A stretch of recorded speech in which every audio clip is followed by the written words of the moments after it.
Здравствуйте все! И в этом выпуске я хотел бы показать один из элементов декора каждого майнкрафтера. И это камин. Смотрите. Вот, да, нажимаем на рычаг.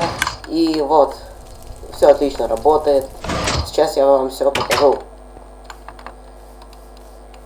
Смотрите. Напротив рычага мы проводим редстоун. И здесь ставим повторитель, чтобы сигнал не терялся. И под низом мы еще ставим два поршня, на которых ставим адский камень, который отлично горит. Здесь ставим два раздатчика, в которых ложим огнево.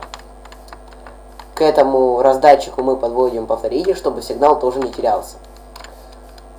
Вот. Вот так вот мы везде проводим редстоун. Именно так. Повторяйте все, как у меня здесь сделано. И до свидания всем. Ставим лайки и подписываемся на канал.